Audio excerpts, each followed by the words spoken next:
What can Newcastle United do to beat Wolves on Saturday evening? And is victory even a possibility? In this video, I'm going to explain 3 key things Steve Bruce's men must do if they want a positive result at the weekend. And don't forget to stick around until the end of the video where I make my score predictions for the game. So the first thing I want to see Newcastle address is the fullback situation. Put simply, give the fullbacks more support. Kraft and Lewis have come in for all sorts of flack recently, and some of it is for good reason. However, I feel like they're being made to look worse than they probably are due to the new formation we've seen implemented since Graham Jones arrived to support Steve Bruce.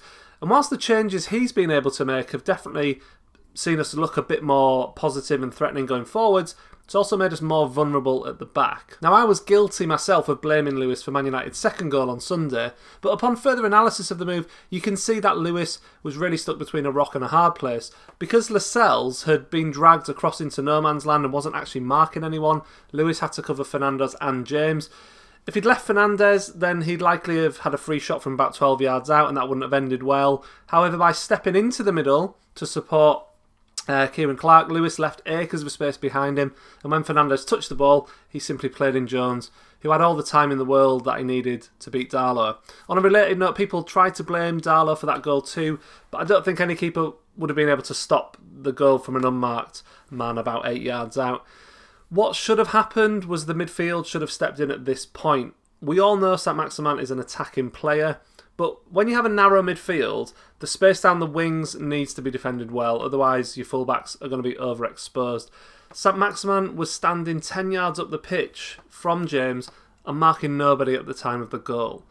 Now, Wolves worry me because they play with pace and like to get the ball wide with players like Pedro Neto, who loves to hug the touchlines and has the most assists for Wolves this season. If we want a result, our midfielders, including Saint-Maximin, need to track back to make us more solid. The second thing we need to see Steve Bruce do is play the strongest team available. There's been a lot of strange decisions by Steve Bruce in his 19 months in charge of the club. Far too many to go into detail about here. But his reluctance to choose the strongest team when he has the chance has become increasingly frustrating. Now, I just want to say, Karl Darlow has been great this season. He's stepped up and done a good job for most of the season.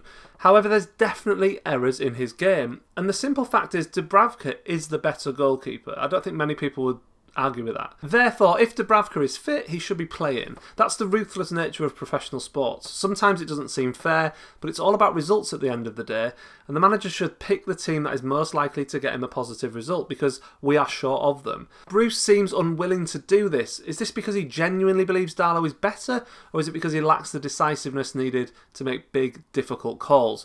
One of the reasons Bruce isn't able to be a top-level manager, in my opinion, is his insistence on having favourites, which sometimes goes against the greater good of the team. And the third vital thing Newcastle must do if they want a chance of beating Wolves at St James's Park on Saturday is simple. Be clinical. Earlier this week, Crystal Palace absolutely robbed a win at Brighton by being completely ruthless. With just 26% possession and 3 shots compared to Brighton's 25, Palace were able to convert their only 2 shots on target and take the 3 points. Clearly, Newcastle are a team like Palace that aren't going to dominate possession, nor are we going to create lots and lots of chances. So it's more important than ever that when we get one, we put it away. And without Callum Wilson, who's not only our top scorer but our top assist provider, he's out injured. This is more important than ever. I've said it before, but players like Saint-Maximin and Almiron really have to step up in terms of adding goals, in my opinion. In fact, in the absence of a decent striker to choose from at the moment, it's important for the whole midfield to come strong and provide more goals. Both Newcastle and Wolves have scored just 26 goals this season, so the first to 2 goals in this match will probably win the game. So as well as being clinical up front, we simply have to be more solid defensively too.